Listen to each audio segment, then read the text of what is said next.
Central Police arrest 5 in SOE operations. Now for the details. The National Transformation Alliance is criticizing National Security Minister Fitzgerald Hines for his silence on the disappearance of 25,000 rounds of ammunition from the Defense Force.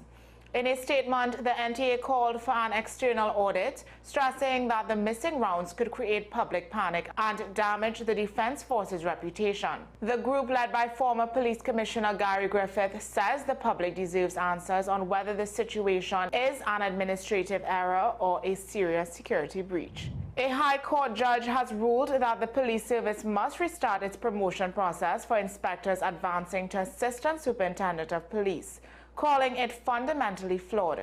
Justice Frank C. Prasad highlighted severe breaches, blaming suspended Commissioner of Police Earl Edward Christopher. Criminologist Professor Ramesh Diostarine says Prime Minister-designate Stuart Young must prioritize reforms, warning that without urgent changes, the police service could face further administrative and operational collapse. The vendor booths at the Queen's Park Savannah, Port of Spain are now ready. Carnival Entrepreneurs Association President David Batiste confirmed their completion with only minor finishing touches remaining. Vendors will have full access to their booths by February 20th, ensuring they are prepared for the carnival season. 5 suspects have been arrested in state of emergency operations by Central Division Police. Officers seized drugs, ammunition, and counterfeit U.S. currency. One suspect was wanted for multiple offenses and had provided a false identity. In a separate operation, police arrested a suspect linked to the theft of $64,000 from a parked vehicle in Chaguanas. Authorities also detained 2 individuals for drug possession. Investigations are ongoing. Well, that's news to the hour on WESN. I'm Naomi McNish. Thanks for watching.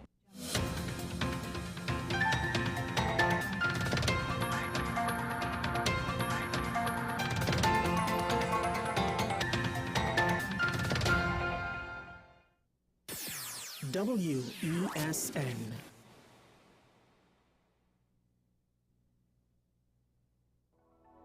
Attention everyone! The Office of the Prime Minister Communications has launched a brand new WhatsApp channel designed to keep you informed and connected like never before. Get real-time updates, breaking news, and important information directly from the source. With our WhatsApp channel, you'll always know what's happening when it's happening. Joining is easy. Use your phone camera, scan this QR code, tap follow, and that's it. You're in. Be sure to tap the notification bell to never miss an update. Stay informed, stay empowered. Join the conversation with the Office of the Prime Minister Communications WhatsApp channel today.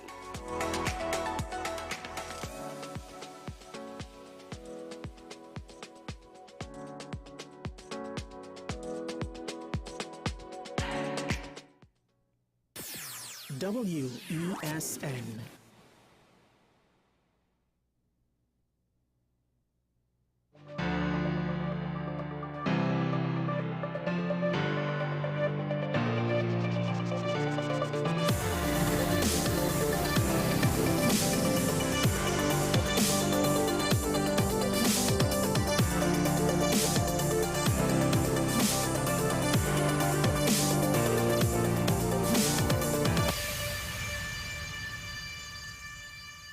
I'm sure you've heard a quote, either this quote or something similar to it: timing is everything.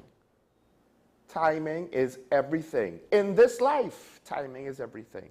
Everything is all about timing. While this is not necessarily a cricket quote, but I think cricketers and cricket fans may appreciate it.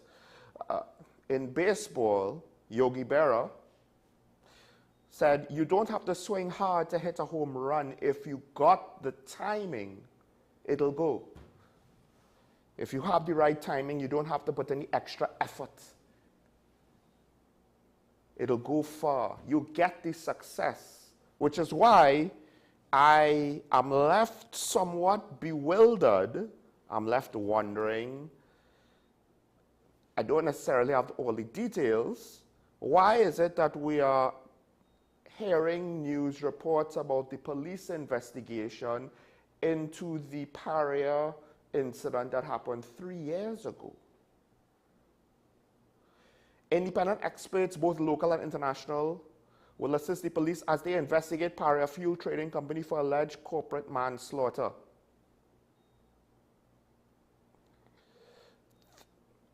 This is coming from the morning paper. 3 years ago. Now, I'm not saying that the investigation should have been over 3 years ago. The investigation could have been ongoing even all now.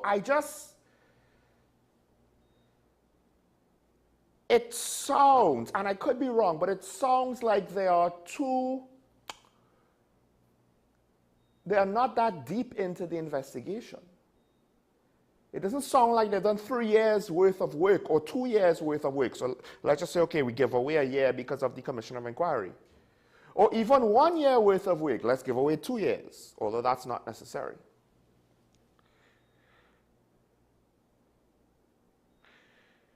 You know, Christopher Boudram is quoted as saying, this is not the whole quote in the paper, but, and from that space of time to now, sorry, let me go back. I believe it took too long for an investigation to be going on. And from that space of time to now, they haven't really interviewed me concerning this. And it was concerning, and that's why we get together and we say we're gonna come up here and find out what's going on. That's the survivor. You know, one of the people who his testimony would be key to create a timeline of events in order to ascertain what happened. The Commission of Inquiry interviewed him. And the thing is, I could have sworn there was something to the effect of OSHA, the Commission of Inquiry, the police investigation. These things, I don't think needed to be, well, I have to wait for you, and you have to wait for you. Now, granted, depending on how, I don't know if it meets the standards, but you could potentially use one investigation as a jump-off point for other investigations, right? You'll still have to probably do your own interviews, verify all the facts yourself, you know, meet whatever burden of proof standard that you have to get to for a police investigation, I'm sure. You still have to see if there were any stones unturned from the other investigations and all of that. But we're 3 years out. There's a reason why cold cases are hard. It's because it's a lot more difficult, unless you already have the evidence, in which case, why is the case cold? To continue an investigation of a cold case, people's memories. Eyewitness testimony isn't the best, at the best of circumstances. Now when your year is removed, and let's understand that the police investigation, it's not like, oh, well, 3 years later, we're going to have an investigation, and then in 2 weeks we finish the investigation. It, in and of itself, is going to potentially take some time. Maybe a few months, maybe a year, I don't know. And to what extent now has potentially documentation been lost? That's all I'm going to say. Whose documentation? I leave that up to you. Could be Parias, could be LMCS, could be the Coast Guard, could be a whole host of people. And like I said, eyewitness testimony, the eyewitness could be mistaken with what they think they see in a now-for-now situation. Much less 3 years later, I myself, I don't know if you've ever noticed this, but I've read about this and I've come to realize I myself remember things wrong.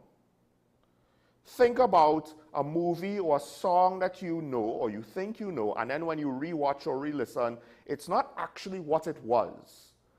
The movie didn't have the scene that you thought it did. Didn't have the dialogue the way you thought it was written. The song did not have the lyrics that you thought it did. Not because some conspiracy changed it between your first listen and now, but because you misremembered it. Because at some point, you actually modify the memory in your brain because you're trying to fill in the gaps. Because when you're in a situation, you don't always realize I need to hit the record button in my brain and try and record every minute detail because you're kind of busy being in whatever the situation is. That's point number one. And point number two, whose memory is that perfect? Unless you have a photographic memory, which I have yet to hear anybody involved in this matter be said to have such a memory. So, again, I don't understand. Now, the one caveat is, the then Commissioner of Police for the last 2 years is suspended. So, the follow-up question is, was there any reason why Ayla Christopher did not do what Junior Benjamin, I guess potentially, just did? I don't know if the relatives went to him and he decided we have to do this when speaking to them. I have heard things about Ayla's work ethic, to say the least. And of course, I do think this might have happened before she was commissioner, because she has been commissioner for essentially 2 years plus. Because when she was appointed, it was months from her 60th birthday. So the first renewal of her contract was well within a year. It was like 4 to 5 months. So it wasn't that she had a whole year, then they had to renew her contract because she was of retirement age. It was a few months, they had to renew her contract, 4 to 5. I don't think it's as far as 6 months in. And then after that point, we've had another year. So I think she was not necessarily there from the jump, but she was there for a significant part of that 3 years. Time difference. What's going on there? I don't know. All I know is I don't like it because here's the best part. Whoever did this technically did no favors to the people in Paria. Because what's probably going to happen is the case is going to go nowhere, in part because of how long it took to have the investigation. And what does that mean? Well, you're not guilty, and it's supposed to be innocent until proven guilty, except the Commissioner of Inquiry basically paints the entity of Paria in a not-so-good light. And here's the problem. That negative light went international in like the first week. So good luck with that. Don't come crying if this ever comes up again in a negative light. And also, this is going to be, at the end of the day, part of the legacy of this administration, whether they like it or not, because they appointed the board. The board includes the husband of the speaker, and they were so inept, the Minister of Energy had to come in and save them from press conferences that they had no clue what to do in. And that is just to show the potential level of mismanagement from the top that filtered down all the way. They could talk about the profitability of heritage all they want. 4 men died in a rather public spectacle. And they couldn't even go through the motions to give us the veneer of this situation being handled with any sort of degree of propriety. A couple other things to point out. One, Caribbean Airlines pilots, which I guess they're on the second set of negotiations, because again, we like to negotiate for wage increases 3 periods late, right? So when you see wage negotiations, you have to like, okay, what year to what year, and then understand the remaining years to make it current. That's probably another 1 to 2 periods that will be 1 to 2 separate negotiations for. So anyway, they have a billboard on BWIA Boulevard, making it public.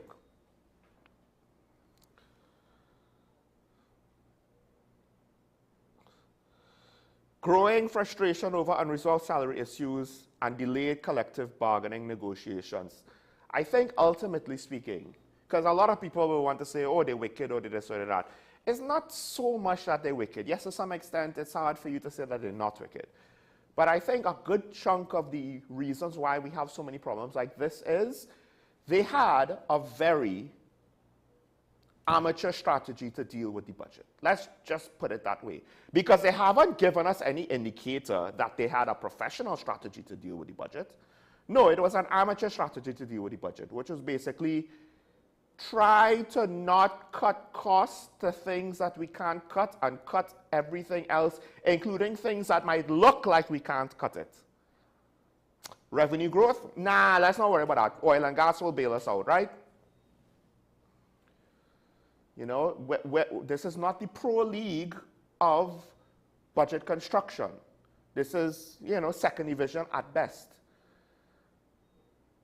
So technically, you want superstars to be running a country. Superstars should be at the top of the pro league. We have middle of the pack second division players making decisions because not only were the experts, because compared to whoever strategized our budget for the last, I don't know how many years, everybody on TV is probably legitimately an expert in comparison. No one, no matter what perspective they took, I have yet to hear any sort of enlightening, or this was the vision of the budget and the overall strategy, beyond just cutting prices, right? As Mariano Brown, former minister in the Ministry of Finance, pointed out, that's the one thing that Coleman did well. All right, kudos to that, except it's technically just a strategy to lose slower. That's all. And if you have to employ a strategy to lose slower, that makes you a. Now, last thing, speaking about losers, last thing I want to point out, and I can't, I understand that racial dynamics is something that I will never truly understand from any other perspective from mine. My perspective is being a mixed person who is categorically in a minority amongst a minority in a country that is technically considered, in psychologically speaking, in the minds of some, a minority. Right? Because we're a non-white nation. And I'm not necessarily of a race to say I belong to group X or group Y. So I'm on a very, very small island with very few people joining me that are scattered throughout the country, who, to say that we are a collective race that could be identified separately from any others, beyond just the generalization of other, would be disingenuous. We are all, I am just part of the other, and the other is not really a collective. It's just a placeholder to put the rest of us. So I'm not going to understand on a personal level the dynamics between Afro-Trimegonians and Indo-Trimegonians, especially when it comes to politics, because I have my own, well, I just don't belong anywhere. So I have my own separate dynamics to deal with, right? The thing is, Kamla Prasad-Bissessar says the PNM is not truly representative of all the people, as not one East Indian was chosen to contest the PNM safe seat. Cool. I understand that if you take that on the surface. Now, the question is, first of all, I just dislike it because if we're going to bring it up, that means racism will continue. That's just the bottom line. Racism continues as long as race is an issue. Things are not going to line up perfectly all the time. I'm not saying that this is excusable and there's nothing to see here. I'm just saying, and I didn't make this up. I got this from a very wise man, the voice of God himself, Morgan Freeman, which is a bit silly, but the point is I believe the principle stands. You have to stop talking about race in a certain way for racism to actually be over. But that's besides the point. The other thing is, to what extent do people in those constituencies, are they majority East Indian? Do they want an East Indian candidate? Did they even have an East Indian candidate to consider? How many Afro-Trimegonians are in UNC safe seats? Do we want to play this game where we have to like see who has less racial slights against the other side's race?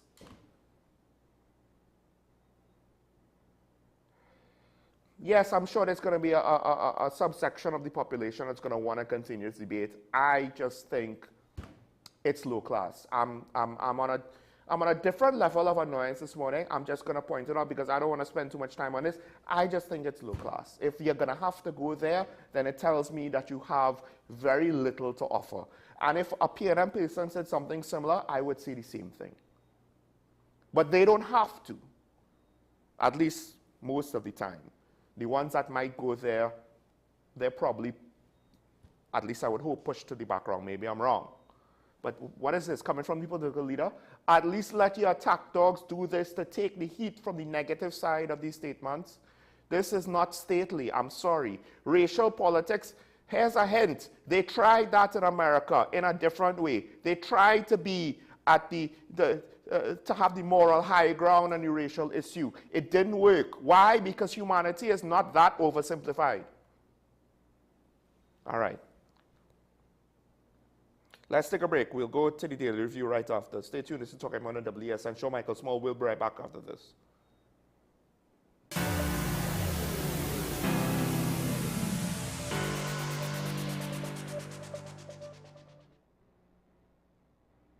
Do you need treatment for obesity or any related abdominal procedures? The community hospital now offers minimally invasive laparoscopic surgery done by an American-trained, board-certified surgeon with over 20 years' experience. Give us a call at 235-5479 for more information. The Community Hospital of Seventh-day Adventist, where good private health care is affordable.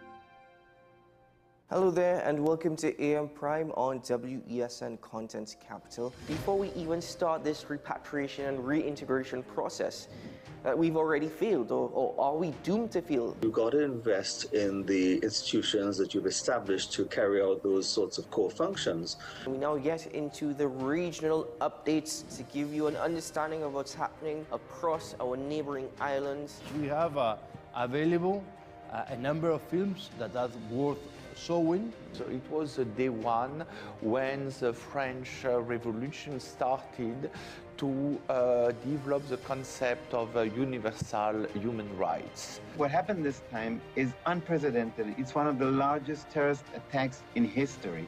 Let's welcome Carl to the program. Carl is over there next to himself. Hello, Carl. Silky anteater or pygmy anteater, and we have two of the three species of anteaters right here.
All right, so one story that I have not gotten to all week, well, this is probably bigger than you think it is. And this has been, I guess, just another rubber stamp on what I believe to be one of the issues plaguing the TTPS.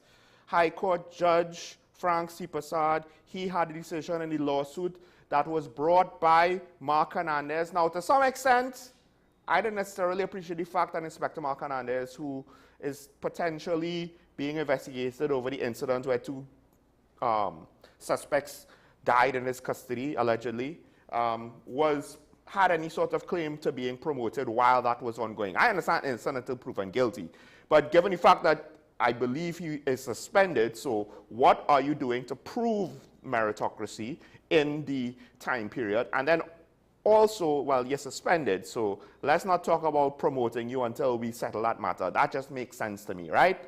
We're not talking about firing you. We didn't say we're going to fire. But anyway, Basically, Judge Stevens he ordered the entire promotion process to be restarted, and he refused to grant a stay because the breaches were so fundamental and egregious. There were deep flaws in the process, calling it deficient and defective. Numerous, substantial, seemingly deliberate, pervasive, and profound. And one of the key points, at least the one that I'm zooming in on, is every candidate was automatically given an outstanding grade without an authentic evaluation of their performance with the performance appraisal system. Why does that matter? Well, basically, there's a regulatory mandate. Officers they have to get a minimum score of 60 points to advance to the promotional assessment phase. And the problem is, everybody got outstanding. How is an organization going to just give everybody an outstanding grade? Why no PMAS with a grade other than outstanding was produced is likely due to the fact that no such PMAS existed. And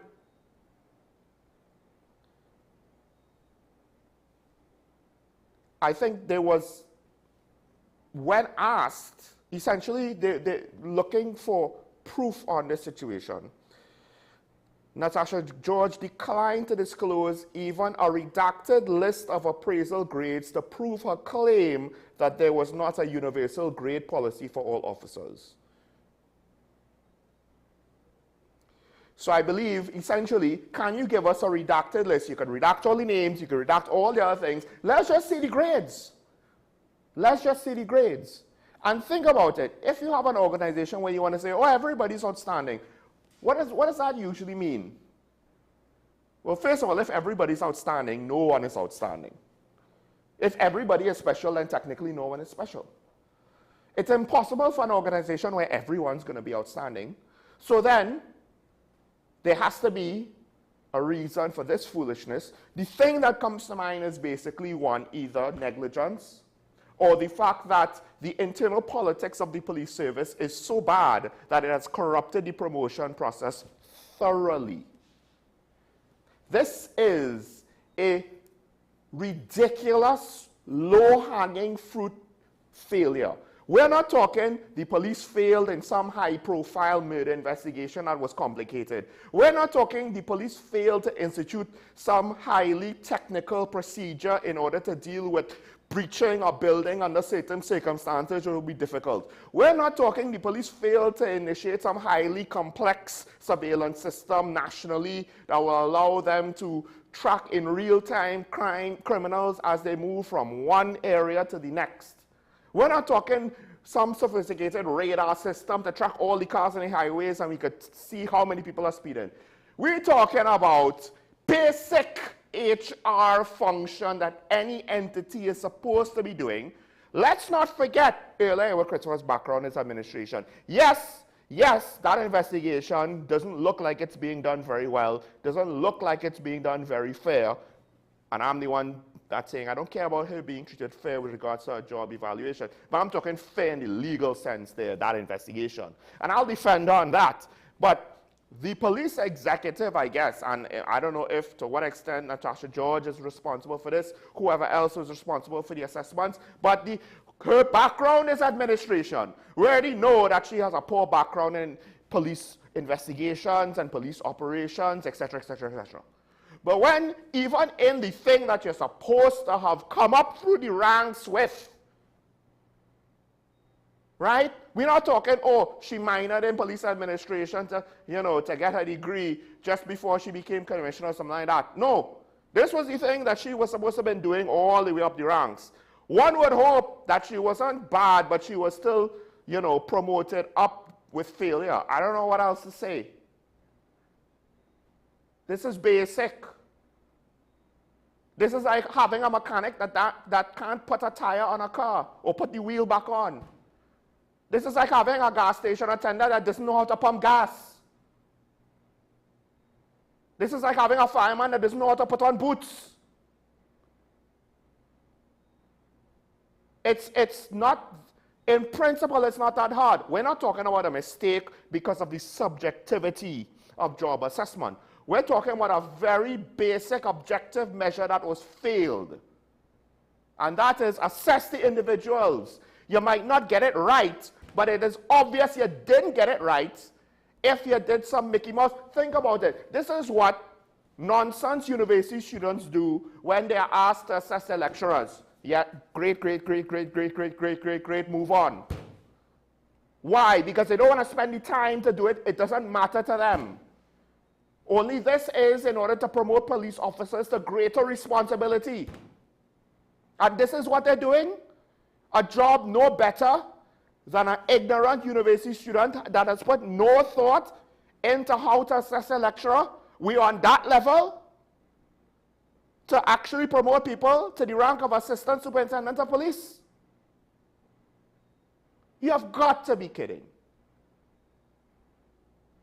Now, I'll close with this because the police are considering whether to appeal, because I can understand they don't want their work to be disrupted, except, you know, it looks like they're doing their work so poorly, they don't deserve to not be disrupted. And this is the thing. If the police appeal it and they have reasonable arguments that counteract the claims, because so far they didn't do a good job, Justice Frank C. Prasad has essentially thrown them, well, thrown the book at them, rhetorically speaking, right, because of the nonsense that he has seen. And I guess it would be their fault if they made a poor case. You know, kind of like what the government did over the Auditor General stuff all the way to the Privy Council. And like that, this better not be a situation where you're appealing something with very little chance of winning. Because if that's the case, if you really don't have a defense, but you're going to be so shameless to try and defend the situation anyway, then, assuming that's what's happened, and you would fail in the appeal, and I don't even know if you're going to have the courage or the foolishness to go to the Privy Council over a matter, if that is where it reached. If you have no defense, to do like what the Minister of Finance did and go all the way to the Privy Council. But if that's the case, if you're going to try to defend something that cannot be defended and waste time and money over it, if your judgment is that bad, where you're throwing good money after bad, I would say fire the entire executive at that point. I'm not saying that they shouldn't appeal. I'm just saying they shouldn't appeal if they have nothing. If they have nothing and they appeal, they should be fired. All of them. All. Because I am getting fed up of hearing crap work being rewarded. Because that is what's coming out of the police service more often than not. Let's not forget, a man was essentially kidnapped from a foreign country that had to say mea culpa, and the person that was in charge of that was promoted to Deputy Commissioner of Police. You think the international partners are taking us seriously? I don't think so. I don't think so at all. That's why we have senior government officials being claimed to be a part of human trafficking in this country. Have we had any police investigation into that? No. Not one. That's why Paria investigation, they're now going to talk to experts. 3 years later, hey, experts! It's almost like if they were hoping everybody would do the job for them because they don't know how to do the job themselves. It's ridiculous. It's making the police service look like amateur hour, at least from the top. At least from the top. If I was your rank and file, this would just be another stain to make me embarrassed. And I could understand why it's going to be harder to get good candidates to take policing seriously as a career. Let's take a break. When we come back, we'll welcome my guest. Stay tuned.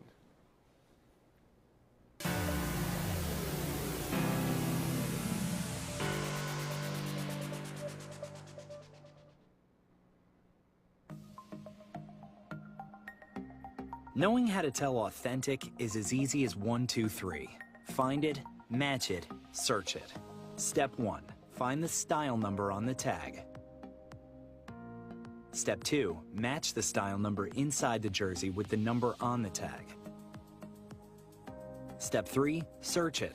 A quick Google search of the style number will verify the jersey is authentic when the search results match the jersey being searched. Don't be fooled by counterfeit jerseys. Before you buy, remember to find it, match it, search it. Fan Zone, 2 locations nationwide. Center City Mall, Chaguanas and Movietown, Port of Spain. Nationwide delivery available. Money is something we all deal with, but how many of us truly understand it? What if you could make better decisions with your money? Decisions that secure your future, protect your family, and bring you peace of mind. I'm Darren Jacobs, and I'm here to help you make sense of your dollars. Welcome to Dollars and Cents, the show that breaks down the financial world in ways that matter to you. No jargon, no confusion, just real conversations about money, your money. So join me every Wednesday at 10 a.m. on WESN for Dollars and Cents. Join me, Dr. Nalini Kokram, on What's Up Doc, where we discuss all your burning questions concerning health. Trinidad and Tobago is among one of the highest risk group of patients that develop this form of genetic breast cancer. What I'd like to take home from a short interview like this, screening.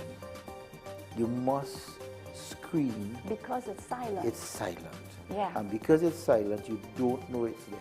What's Up Doc, every Tuesday and Thursday on WESN, Content Capital.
And we're back here talking about the WSND Content Capital Show. Michael Small, joined by retired inspector. And now I guess you could say we're kind of confirmed that it's going to be inspector at least for a few more months.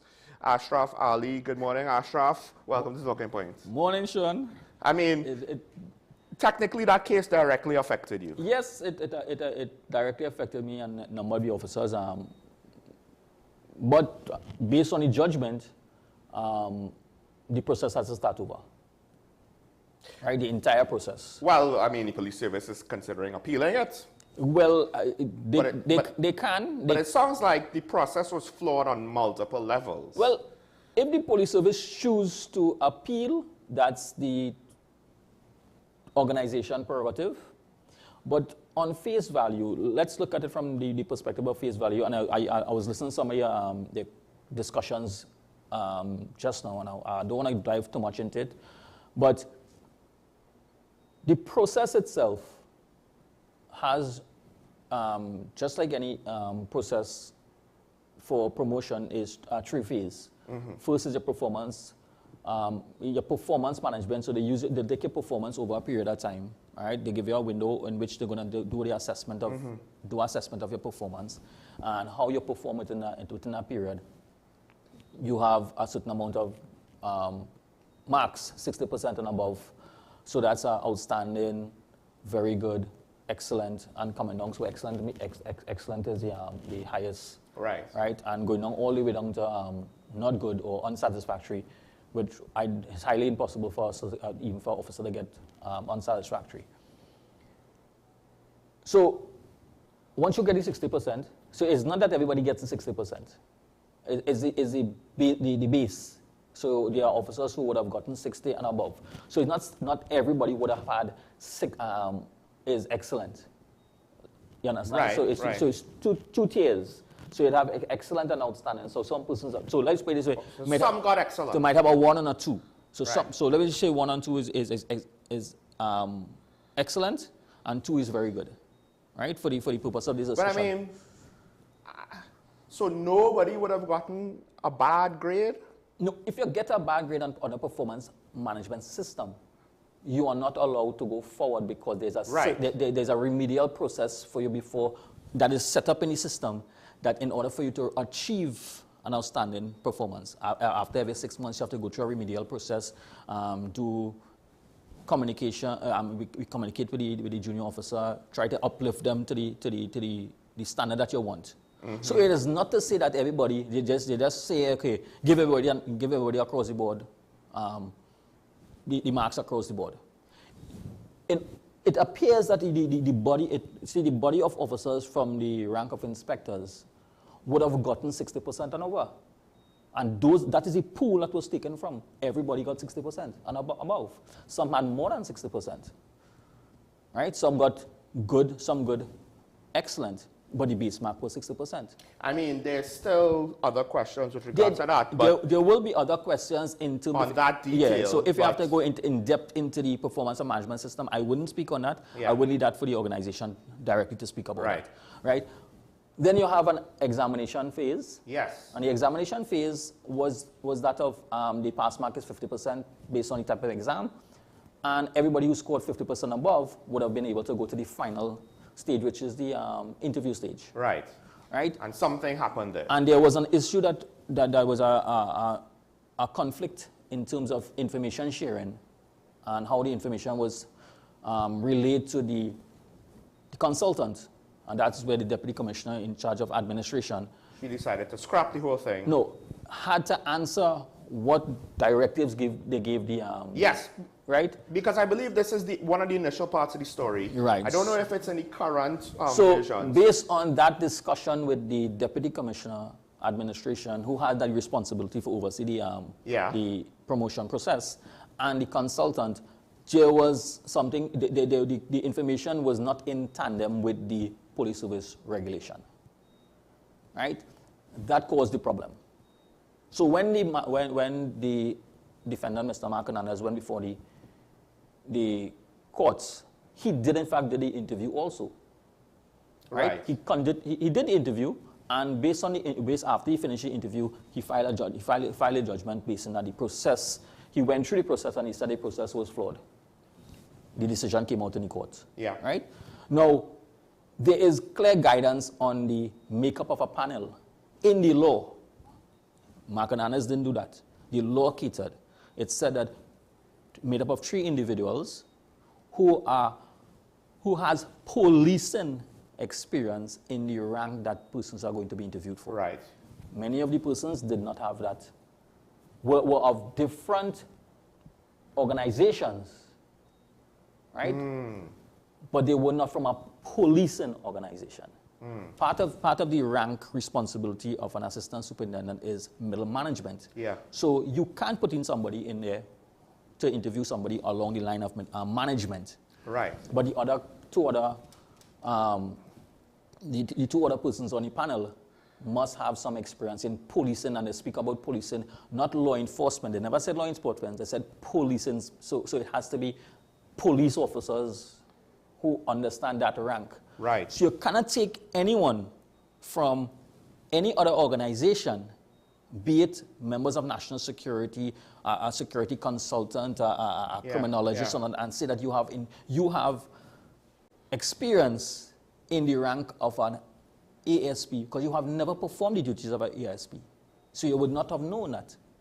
But you may have knowledge of policing, as we were discussing policing last week, how it is. Well, not just that. It's like, look, at the end of the day, let's just take any major nation's military. You know, I think it's 06 might be colonel or what have you, and that the equivalent is a Navy captain. Those aren't interchangeable. They're the same rank. They have the same level of military experience, but one knows how to tell a battalion what to do in the field, and the other one is like, I have a ship.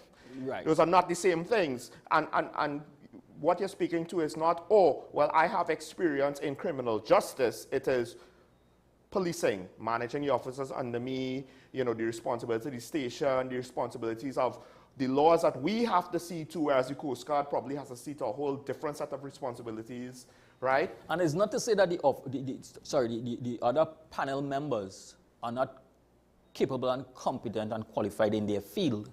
It is just that based on the requirements of law, they don't have the experience of policing from that perspective. But also, to me, because you said they had the 50% pass mark, but something happened and they essentially just moved everybody on to the interview.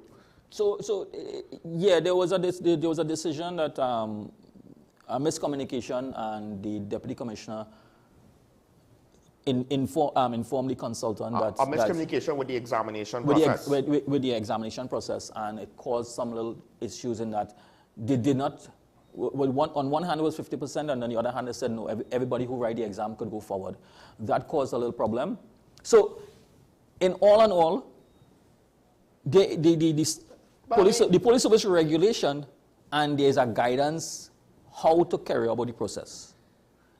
This just simply identifies and it highlights how the public view the Trinidad and Tobago Police Service. Because these and things, a lot of our systems. Yeah, these things, I think to any layman will be like, but these should be simple. We're not talking about, oh, we have to get 6 people that are superintendents who know what ASPs are, and you're going into the subjective minutiae of, does this person have the leadership qualities and the intangibles and the courage and the character and blah, blah, blah. No, we're talking about, well, we have an exam, and we don't even really understand, okay, pass mark, no pass mark. If there's no pass mark, if everybody goes through, I mean, think about it this way, right? I understand, okay, you miscommunicate what the pass mark is and if there's a pass mark at all. But like, what's the point of having an exam if it's not going to actually, if the results don't matter? Because that's essentially what it is. And that is why... And sorry to cut you off, but it's not as though people doing an exam in university, you know, oh, well, something went wrong, we got the pass mark wrong, so everybody passes. Like, that's not what's going to happen. And this just adds to the level of legitimacy and confidence that they have in the organization. Yes. At the highest level, when you're looking at doing things in accordance with the law, the public view that if within this organization you're not abiding by the rules and regulation, how could we outside, how could the citizens have trust and confidence in an organization who is not abiding by rules and regulation, but coming out here to tell us about rules and regulation? My thing too is, it's not just that it's rules and regulations, it should not be difficult to follow.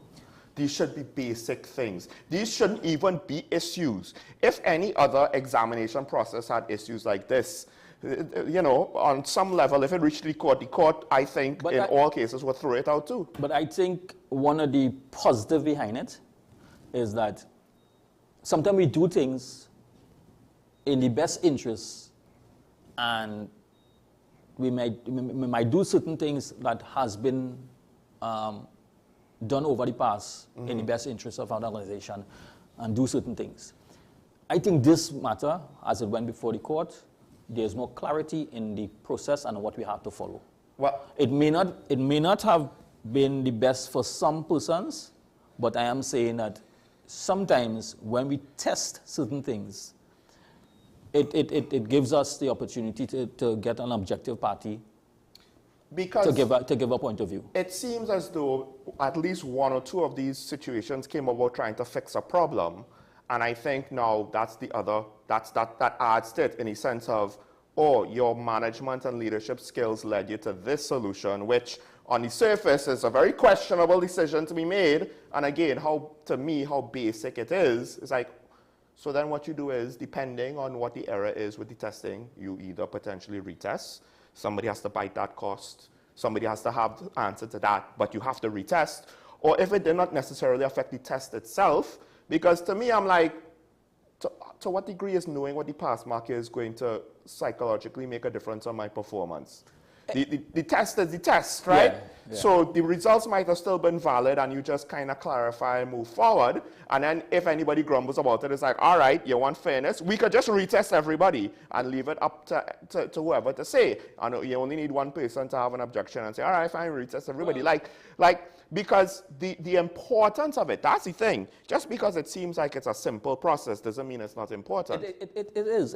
And that is what I'm saying, that in everything that we do, there's a process.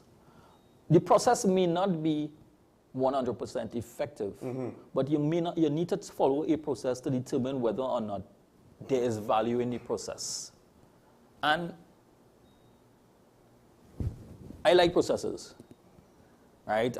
For me, I say that in order for me to evaluate a process or evaluate whether you're reaching it, I need to see the process. And that is the only way I can criticize or critique a process and look at the loopholes in the process to improve on the process. So notwithstanding that you may achieve an objective, let's say you achieve the objective, but does it mean that the process wasn't flawed before you achieve the objective?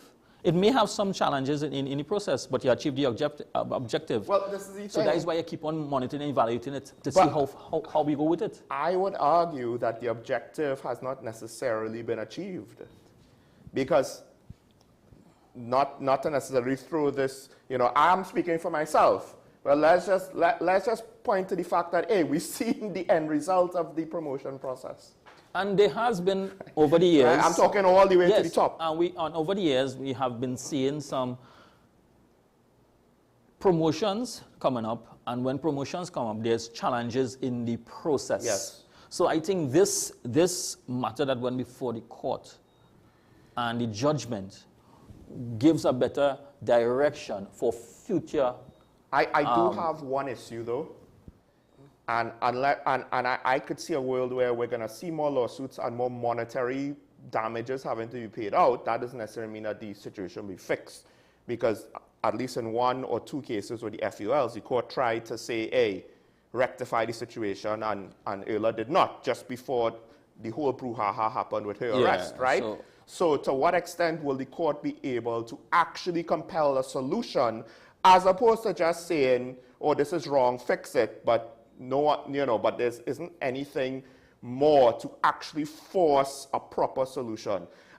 In part because this is not unique to the TTPS. It is not. So I was speaking, and I'm fed up with the TTPS because they're the unfortunate ones that are the most exposed for various reasons. But we've seen the lawsuits, particularly in the defense force.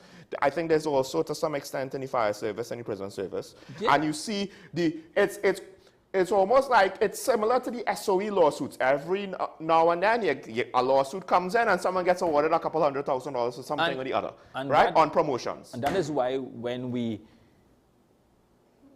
operate like everything is normal, nothing matters, and we make decisions and say, don't worry about that, that's how we're accustomed doing certain things. Because we are saying accustomed how we're doing certain things, it has become the norm in many circumstances that every decision has been is going to be challenged. Yeah. And the reason for that is because information, education, persons are not standing up anymore and saying, I am going to allow this to happen anymore because my rights and my privileges are being trampled with, and I need final judgment on it. Nobody is going to say that I will be victimized anymore. That victimization is no longer part of what I am taking on a challenge, and I'm challenging the organization or any organization based on the decisions that you're making and justify your decisions. So yes, we may see much more lawsuits coming, right, from different forums and different organizations based on how management make decisions. I hate to say this, but there's an implication. And I was speaking about this with political analyst Dr. Shih Mohammed yesterday with regards to politics. It was almost like if we inherited a nation at independence, and we are a 62-year-old nation, but we're acting like if we're 20. It's like think about some of a friend you have, and he's in his 60s, but his life is like if he's still in his 20s.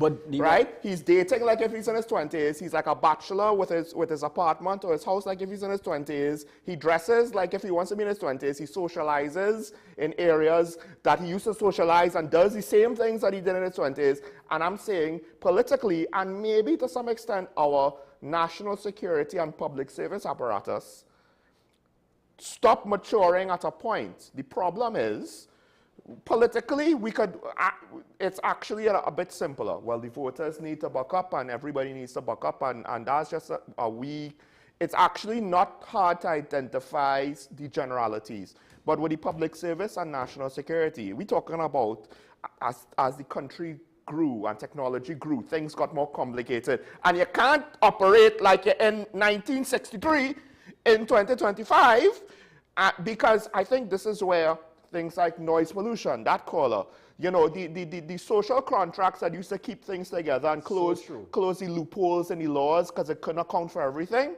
Well, over time, people realize, hey, I could go through this loophole or use that loophole. And now, everything is just kind of breaking down because we didn't mature. In fact, in some ways, it seems like we're in reverse.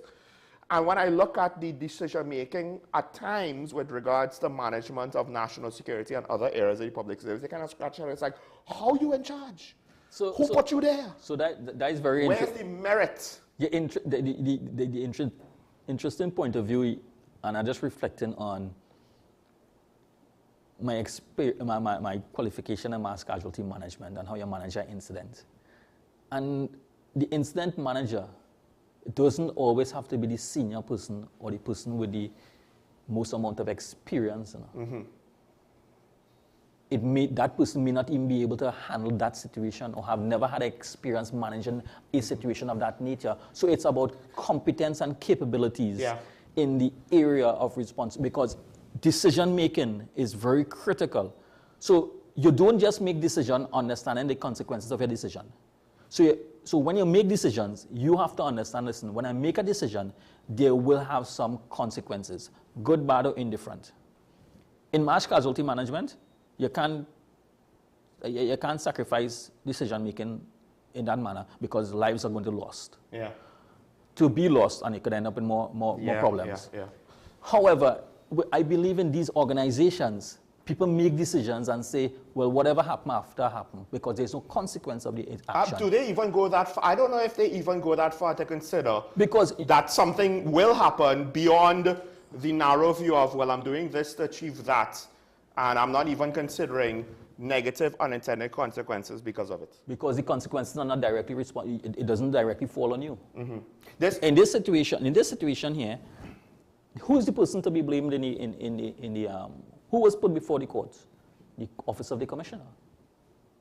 Office of the Commissioner has been blamed right through. And I'm saying it is not the Office of the Commissioner. Okay. Because the Office of the Commissioner was the person identified as a lawsuit. Right. Now, in an organization, hold on, somebody had that responsibility to oversee this particular function. If that person didn't do what they were supposed to do and advise accordingly. So here's the thing. When you oversee the person with that responsibility, you are partially responsible. And I agree. Now, this is where it gets tricky. If, to some extent, it went through DCP George's office, then you might be right. It might actually bypass IRLA. No, that is... because IRLA does not have the ability, DCP, I believe, to discipline DCPs. So DCP administration was responsible for promotion. So the errors and the lack of judgment and how it dealt with started off from there. Unfortunately, like in the other promotions, the Commissioner of Police does not oversee promotions and the promotion process. It's the DCP administration has been assigned that responsibility. Right. But the blame goes to the Commissioner. Because the Police Service Commission disciplines commissioners, well, the commissioner and DCPs. So I could see where, yes, because of our structure, the responsibility might literally jump from DCP, like the chain of responsibility, and the chain of accountability actually bypasses the commissioner in this case and goes from whoever was the people doing the paperwork and their supervisors to the DCP, and then to the Police Service Commission, and then whoever is above the Police Service Commission, whether you think it's an independent body or not. Your example about a mass casualty situation actually reminded me of a lesson that the Americans had to learn in Vietnam, where an idiot general in a helicopter or on the radio would be trying to tell a lieutenant, hey, go 200 yards to your left, or some madness like that, trying to control a tactical firefight. They're not even there to see the terrain, right? Or when it had the explosive device in Port of Spain when they landed a helicopter in the city, right?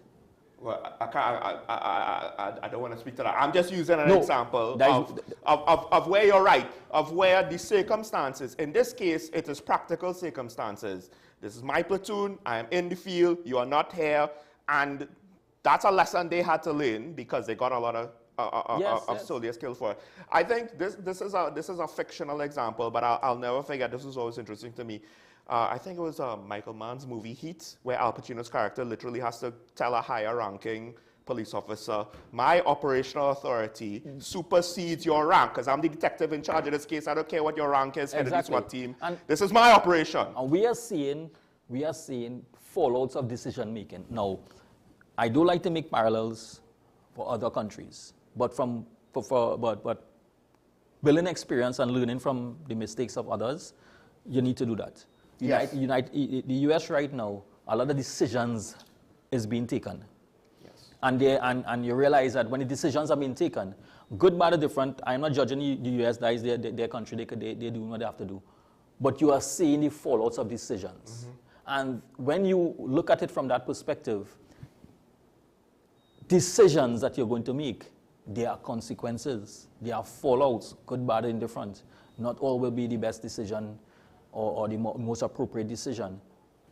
It falls back into the same situation, right? And well, I think also to some extent, one of the things we have to always acknowledge, we don't know everything. So I always try to leave room where, listen, there could be an explanation. That's why I said, if the police executive has something to appeal, and they appeal, I don't have a problem with that. I just have a problem if they appeal it and they have nothing. Like what happened with the Auditor General situation, where they didn't even need to hear the Auditor General side. They just ruled against the government after hearing the government's case. It was that empty of a case, right? If they want to appeal on that basis, I think I said they need to all be fired, because at that point I'm like, the decision making here has to be ridiculously flawed. Ridiculously flawed.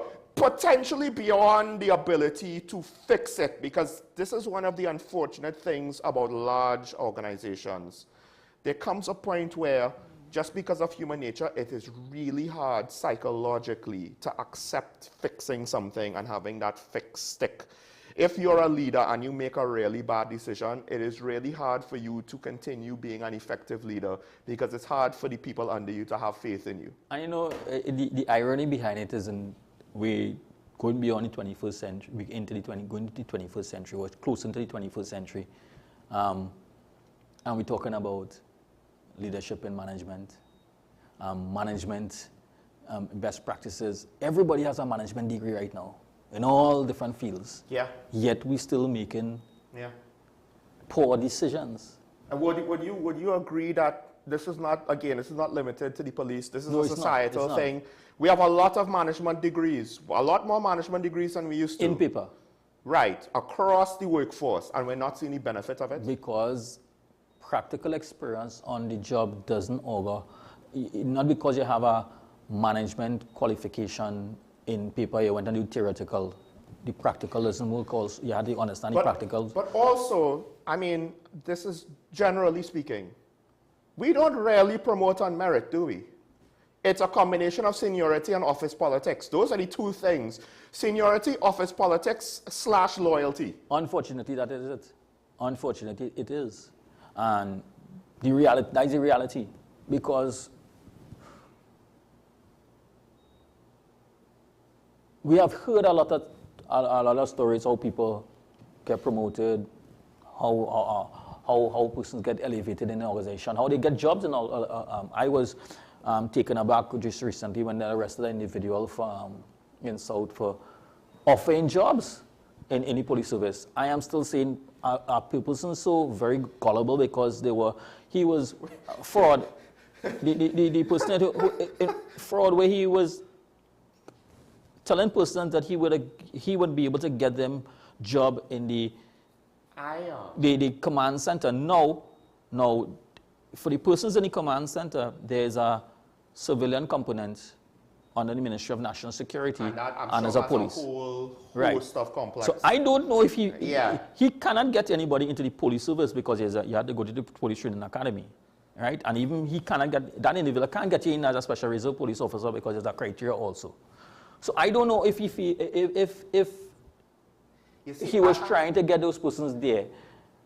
I think part of the problem is because you're saying, and rightfully so, how people could be so gullible to believe he could deliver on such a tall order. I think the problem, though, is we've seen too much bacchanal and we've seen too much questionable things actually happen, that when someone has a lie, all of a sudden, it's not that unbelievable when you take it in context. It's true. It's still you see, it's unbelievable to you because you know better. I know, but because you were in that situation to know better. But to the outside public that's seeing all kind of nonsense going on. It just adds also to the conversation of how persons are so eager for job security. Yes.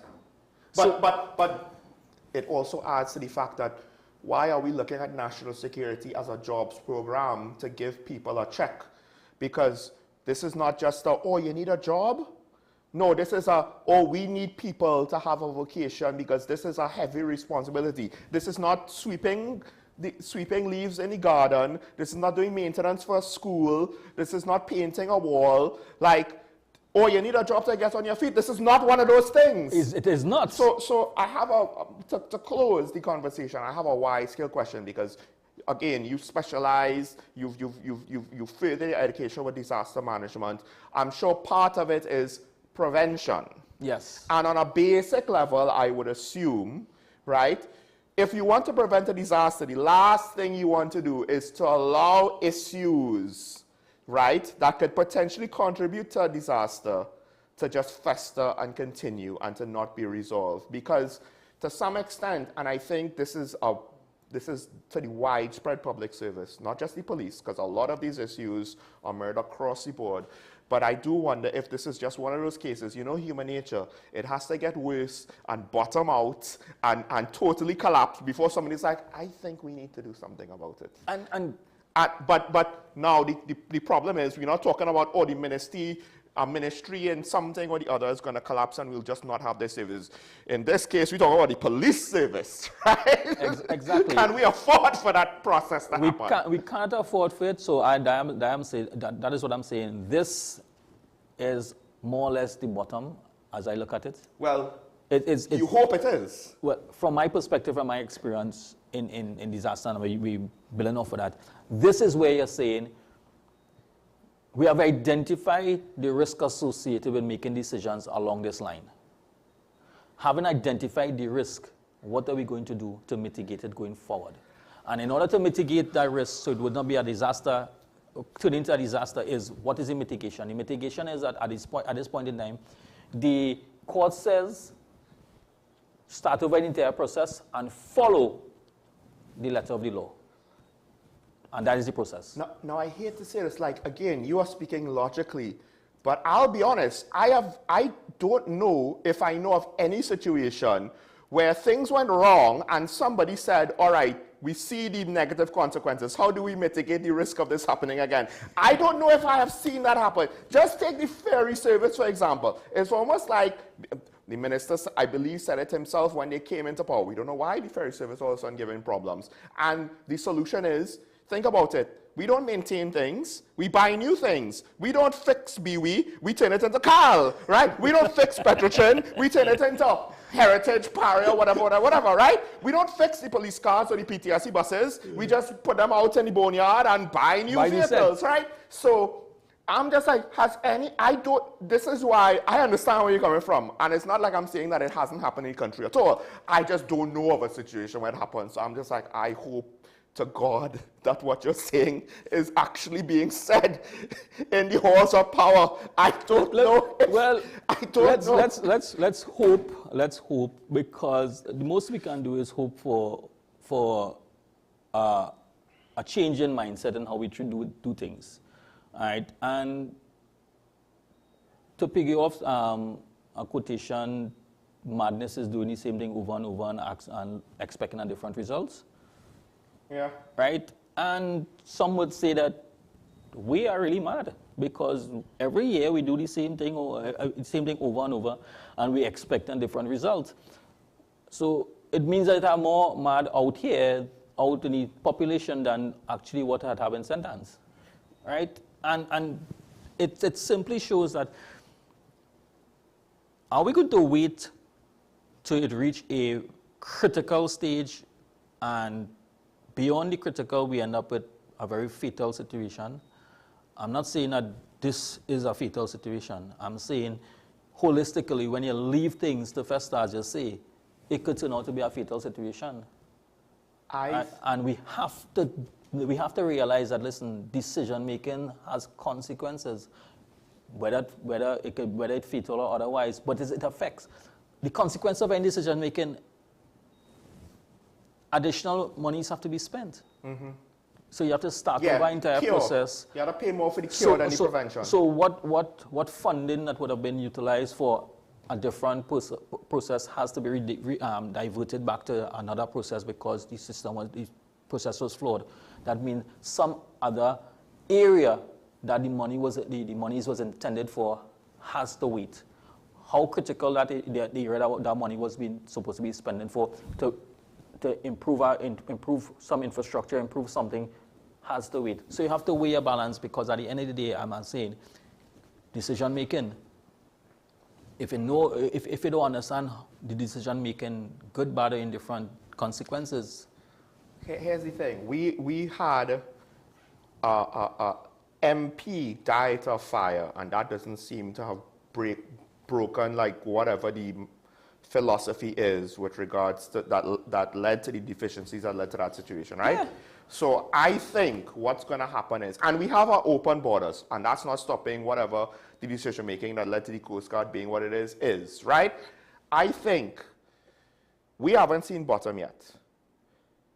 The thing that it might probably have to reach the point where the breakdown in the police leads to a major, serious, large-scale incident in Carnival, or something goes wrong with emergency response with PRCO, or something goes wrong with a major vessel. I know talking about 4 fishermen on a pirogue. Yes. Some major maritime incident that exposes deficiencies in the Coast Guard goes on. So I'm identifying. I'm not saying that it has to be this one or that one. No, it could be any of them. Critical infrastructures, right? Yes. Critical infrastructures that deal with these kinds of things, that the responsibility will lead to the preservation or lack thereof of human life. And I mean, I hate to say this, but the one that probably is, I actually think might be at least not necessarily more likely to happen, but might have the biggest impact is, so far, the situation with Carnival, we kind of know what we're doing, right? Yeah. The society knows their part, the police know their part, national security know their part, and as long as everything remains constant, it's fine. But they realize the problem. At some point, a variable is going to change. Exactly. And then you're going to have a new challenge, and then the question is, can the unplanned response keep up with the challenge? And I fear that at some point, if we keep going like how we're going, the answer to that will be no, because the decision, you'll need a Johnny on the spot. History shows that they will, yes, you get lucky sometimes, and whoever's put in a position that they have no experience for, they make the right decision. California is a perfect example at this point in time. Yeah. California has been battling forest fires for a number of years. They were able to manage forest fires. The most recent forest fire, when you listen to the incident commanders on the ground, they indicated that because of the wind speed and the wind gust that keeps fueling the fire, that is something that they didn't anticipate. Mm-hmm. That is the Murphy's Law. That is Murphy's Law coming there, right? That fueled everything. They had all the resources, but they just could not have gotten it under control in the manner that they would want to get it under control because of the... And that's the thing. I think I tried to say this before.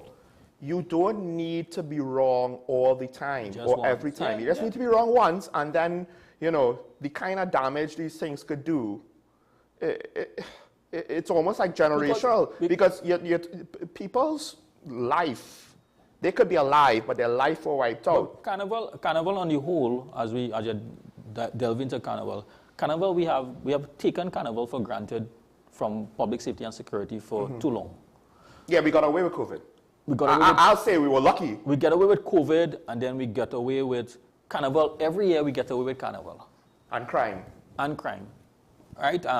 Because of the citizens and what Trinidadians, Trinidad and Tobago citizens and everybody who come to Trinidad and Tobago for their Carnival, what they come for Carnival for, and what the euphoria for Carnival, they enjoy the Carnival. But we tend to be laxed. Yeah. We tend to be very, very lax because we have the opinion that nothing can happen or nothing will happen. Don't worry, we have it covered. But do we really have it covered? When you look at the volume of persons on the streets for Carnival Monday and Tuesday, the amount of access routes in and around the Carnival village in Port-of-Spain, the number of trucks in the crowd, right? It just takes one driver to make a bad judgment in one of those 40-ton trailer to cause injury to a number of persons. And when these persons are under the influence of alcohol and everything else, they're not following instructions, and the loud music and everything else add to all of that. That's a recipe for chaos. I think the other thing is we assume it's safe, right? Yes, make assumptions. So if we assume it's safe and we assume that the criminal element is not going to touch us, what's going to happen? At some point, someone's going to want to test that assumption. I don't think I am giving away too much here. No, we are not. Right? Because this is one of those things where if you didn't think about this and you're in national security, believe me, I don't want to wait until the criminal think about this before you. What happens? Oh, we're safe. No one's going to attack us here. Until a gangster say, oh, our rivals think they're safe during Carnival. Exactly. And wouldn't that be, to some extent, given how the criminal mindset is, that's an opportunity to go after them, right? And this is the thing, we've already seen escalation. So at one point, I think maybe 10 years ago, if we want to take it for granted, criminals won't escalate past a certain point, that might have been more reasonable then. But now, after that Pennywise ambush there, where I'm like, what is this? Like a war zone? And it is broad daylight. Broad daylight, full automatic fire. They didn't even pretend to tell those security guards to surrender. Right. They just opened them on them like if this was a full military ambush in the middle of a crowded street. So let's take away that incident. The incident in the Harp, the incident in Cocorite, where multiple persons got injured. Exactly. Because of the criminal elements using high-powered weapons. And we said over and over, we take things for granted. You could have 100 police officers in the ground throughout the Carnival village. 100 police officers compared with 10,000 masqueraders and everybody else. The ratio, that 100 can protect those individuals because why? If someone is discharging a weapon of that nature, is the police officer bulletproof? No. Even if you have police, even if they all of them have a bulletproof vest. But the difference is that the police officer would not be in a position to respond in similar manner if the criminal element discharge a weapon, if that officer could discharge his weapon. Because he has to think about what's behind the use of the appropriate use of force and all the other elements that he had. But the criminal element does not have to think about that because their intention is to shoot these individuals or cause harm. We've seen where they don't care who else gets shot. Exactly. What Ashraf is saying, folks, is basically criminals could shoot into a crowd, police can't. Just to sum it up, like, that's just basically what it is, right? I mean, he went through the technical reasons, right? But basically, and that's to be expected. Also, a police car can't drive through a crowd. Cannot. Right? The criminals ain't going to wait for the police to conveniently be right next to them to start their attack to then be caught. They're going to wait when, you know, the police are as far away as possible, right? And if it's a carnival situation, it could affect, even with sirens, it could affect police mobility as well. And when you look at Carnival is not only in the city of Port of Spain alone. Yeah. Carnival is, proclamation is Carnival throughout Trinidad and Tobago. So what about a small pocket? They're having a carnival activity in another area in the east. Let's say in the east, and that incident takes place in the east. Is it not going to cause, not because it didn't happen in the city of Port of Spain, but at the end of the day, persons who were enjoying carnival activities in another area in Trinidad and Tobago was also injured. So you have to look at it. This is where the resources. Question, beaches, do they have a police presence during Carnival? Yes, you have a presence. Because this is the next thing. We already now have to tell people, don't be a target of opportunity. But ironically, if the nation is at Carnival and you're like, I want to be away from Carnival. So you have the beaches, persons who go to beaches, rivers, you know, or back roads, small remote areas. A lot of activities takes place down the island over Carnival weekend. Yeah. So then the Coast Guard and everybody else have to pay attention to that area now. I don't want to break the discussion, but we'll open the phone lines for anyone that does want to call in. You could call in and interrupt us. We might go for a few more minutes. But yes, I mean, people need to be cognizant now a bit more because the assumption was Carnival going on, everybody at Carnival, we safe. But the thing is, Carnival going on, everybody at Carnival, I in a beach house in Miaro, and people decide, hey, now's the time to rob the beach houses in Miaro. Exactly. And you have beach houses throughout the island. Yeah. Right? And even in Tobago, I just see some incidents in Tobago. I mean, Tobago might be relatively safer, but there's a point where it's like, don't make the assumption, because not now. Now is not the time. So there is where there lies the challenge you have, where the resources that you have to be redeployed and be stretched across the board to manage all these things that are taking place at the same time. So the question is that, and it normally asks the question, are we really able to manage it, or we are saying that we pat ourselves on our back after the end of Ash Wednesday and say, hey, Carnival was incident-free, so we pat ourselves on our back and say, don't worry, we can handle it. We have Digger Martin on the line. I have another question for Ashraf, but we have Digger Martin on the line. We'll take the call. Good morning. Caller, you on the air? Caller, good morning.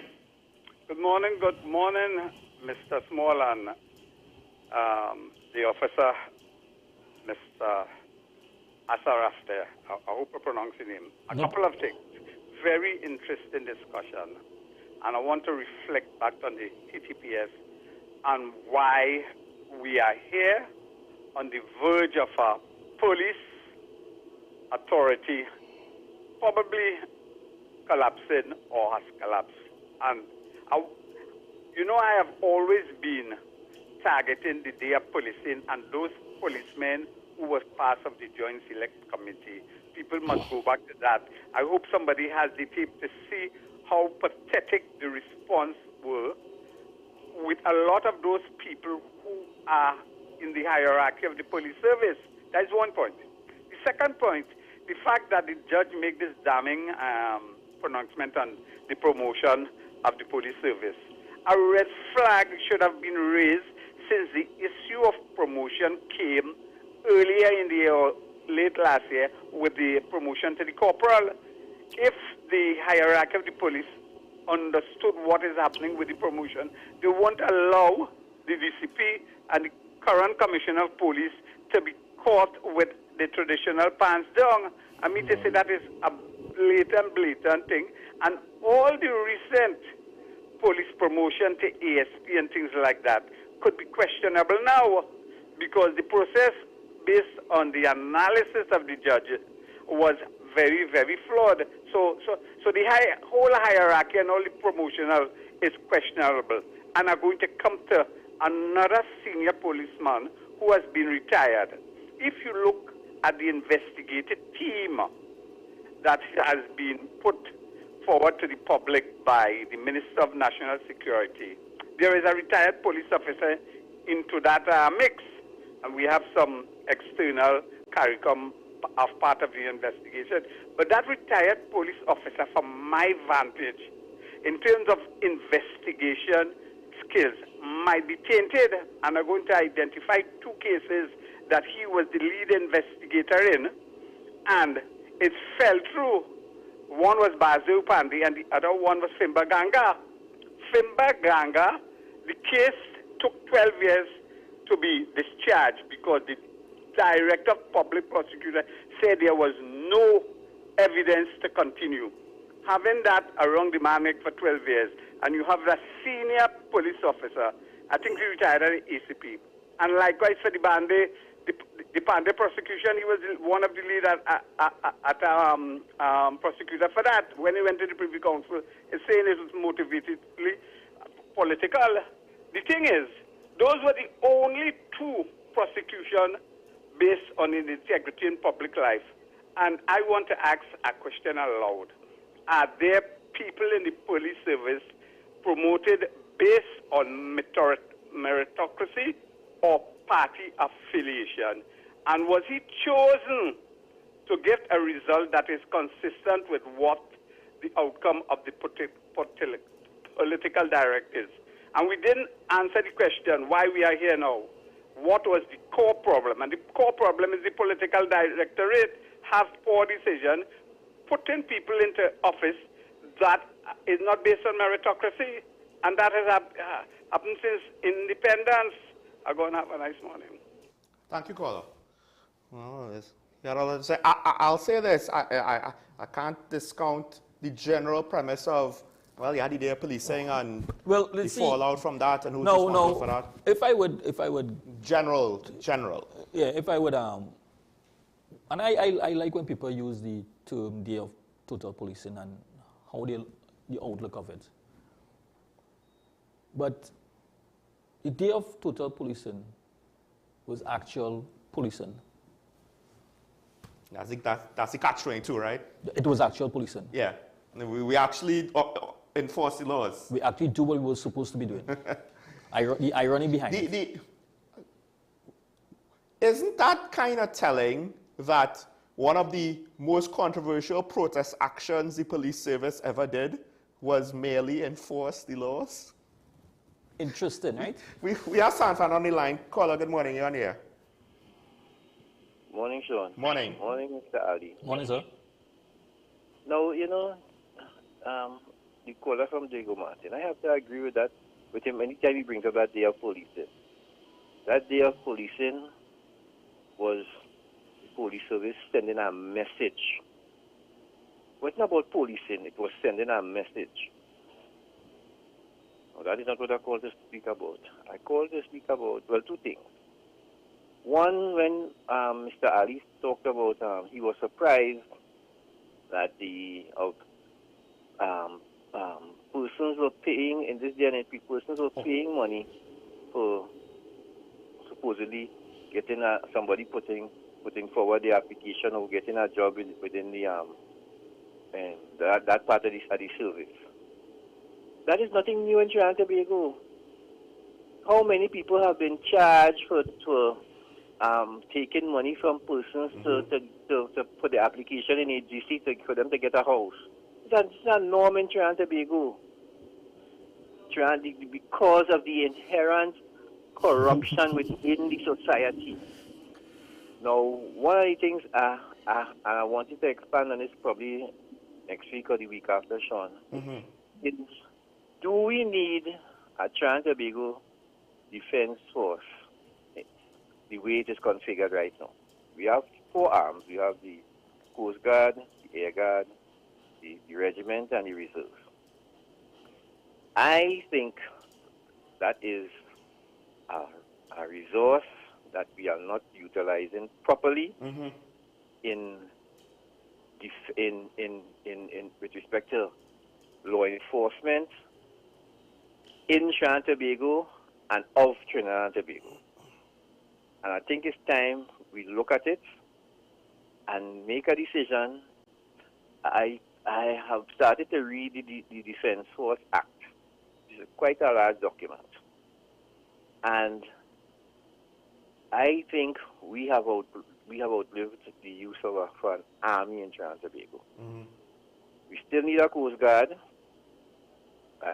and that needs to be modified, but we have outlived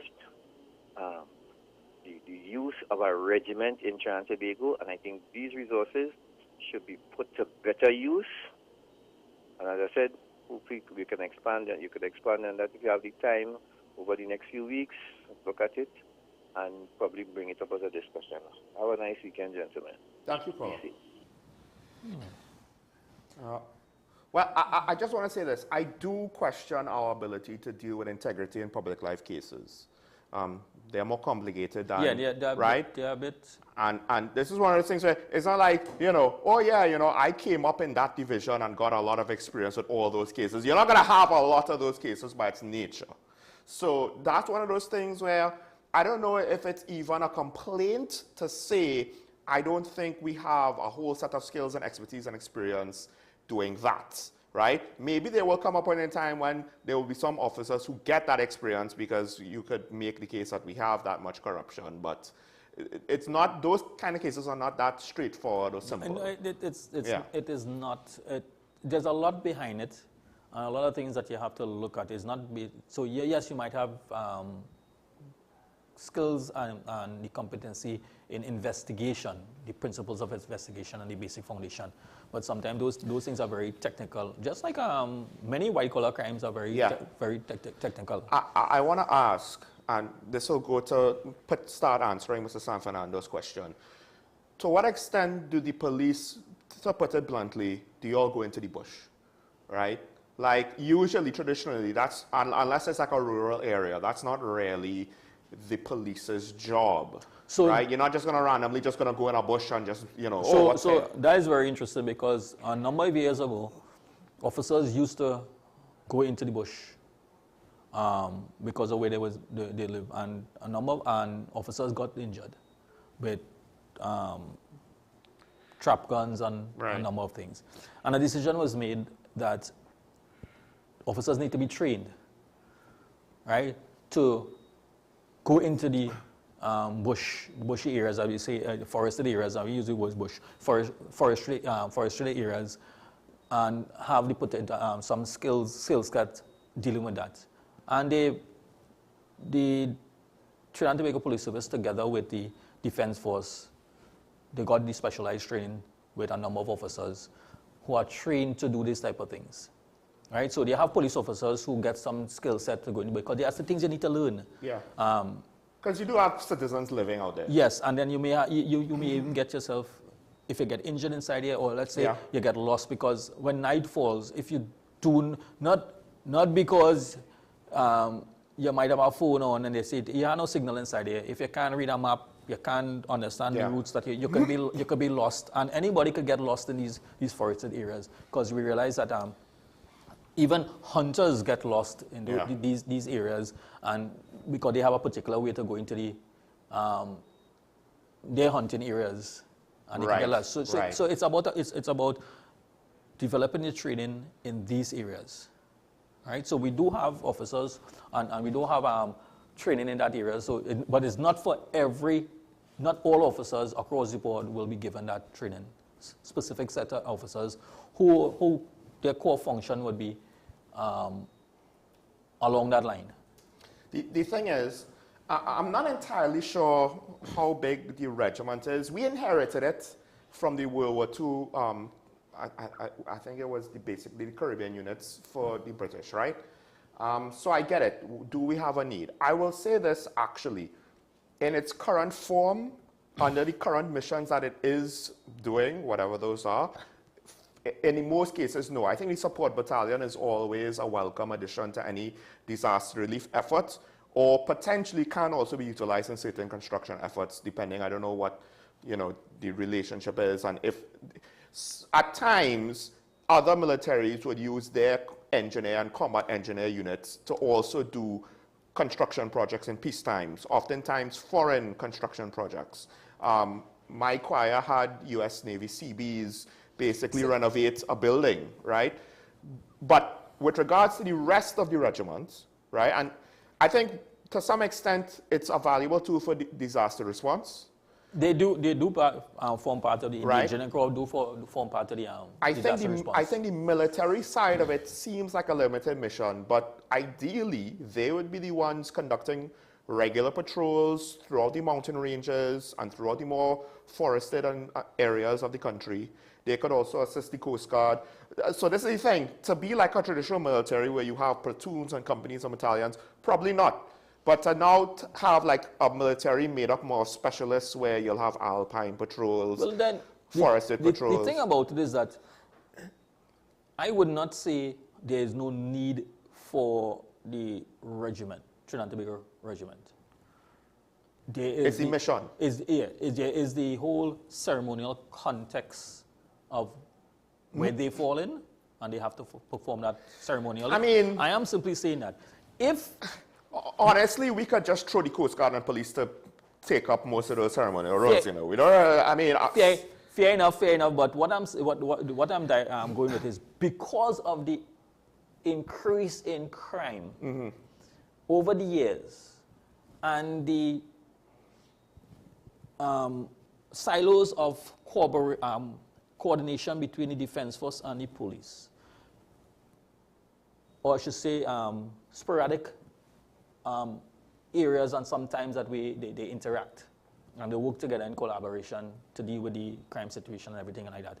The general public has now said, so there is no need for them anymore. Let's bring them onto this side and let them do the work on this side. It's because of this situation that we are seeing now that they're saying, listen, there's a need for them to just be sitting there. But I'm simply saying that in order for us to make a decision as a country on that, you have to sit down and reevaluate that system, whether or not it works for us in the way that we would like it to work, and how we can integrate and make better use of resources. By simply saying get rid of it, that is bad decision making. I will say this, I've said that in the past, if you're not willing to make major changes. But I think if you look at militaries, particularly in Europe and North America, well, North America's military is so large, you're going to have the core basic troops on the ground and specialist units. But the smaller militaries in Europe, they tend to, at times, in some ways, be more specialists than basic, right? And the point that I'm getting to is, there are specific things where we don't need a basic infantryman, but we do need maybe more engineers, more people versed in fieldcraft in the bush, with regards to communications, maybe with regards to helicopter operations. And then one could even argue, to some extent, we don't need soldiers who are trained 100% to be fighting in a war. Maybe more criminal investigation soldiers, MPs, who could then more easily help the police. When you have this aspect of recruitment in the Trinidad and Tobago Police Service, they will have to go through the same process as the normal recruits. Maybe we have to consider, because what is the retirement age, the average retirement age in the defense force? It's about 50. Yeah. Right? A 50-year-old with that level of experience and competence in that area has value to society and special. So look at it this way. Especially if he is trained in skills specific to missions that are relevant. The state has invested a lot of training and expertise into that individual. And he would have acquired, he or she would have acquired a certain amount of experience as well as skills. How do we utilize that special skills after 50? In other jurisdictions, you look at the police officers who make up police officers. Some of them are ex-military officers. Ex-military. Many who go through police training. Go through the police training. And become. Right? But it is an opportunity for them. But if at that age at 50, and the requirement age just to join the police service, at the required age to join the Trinidad and Tobago Police Service is at age 35 years, how do they get in at 50? If we had a proper regiment with a healthy ecosystem, the new recruits would have offset. You would not have people, because essentially at certain ranks you retire earlier from a military, right? And you would be transitioning out. So as the caller mentioned, it's not about getting rid of them. And I don't think he meant getting rid of them. But it's about utilizing the assets, the manpower resources that we have most effectively. This is another problem where you have to fix it. And is it unfixable? That's the problem. Otherwise, we'll have, just like how we went from BW to Carl, maybe we go from the TNT Defense Force to the TNT National Guard.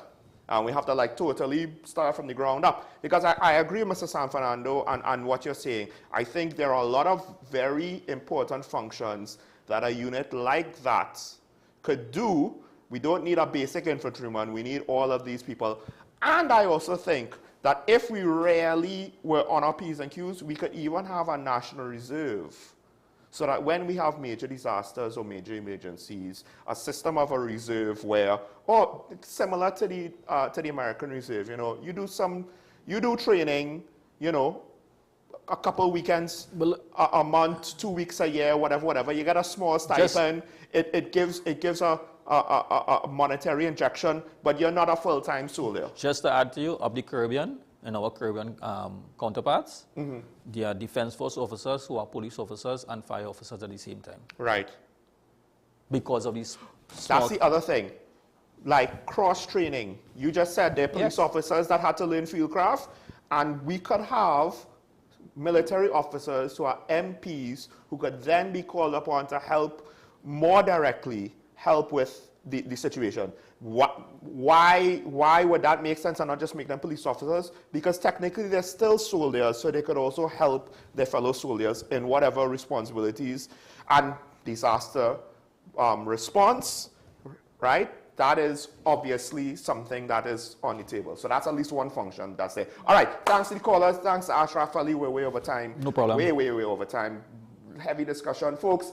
At the end of the day, make it a good day. As Mr. Shah would always say, remember your allegiance to the Republic and to each other. These kinds of conversations are what we should have in order to progress. But even when we get into these kinds of conversations, it might get heated, but try as always to be nice, because it's nice to be nice. We'll see you next weekend. Stay safe over the weekend. Bye-bye.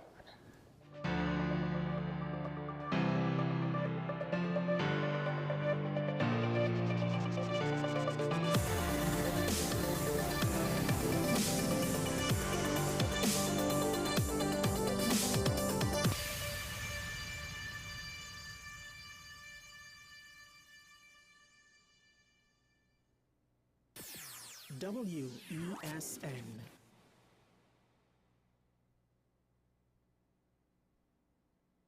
Do you need treatment for obesity or any related abdominal procedures? The community hospital now offers minimally invasive laparoscopic surgery done by an American-trained, board-certified surgeon with over 20 years' experience. Give us a call at 235-5479 for more information. The Community Hospital of Seventh-day Adventist, where good private health care is affordable. Hello there and welcome to AM Prime on WESN Content Capital. Before we even start this repatriation and reintegration process that we've already failed, or are we doomed to fail?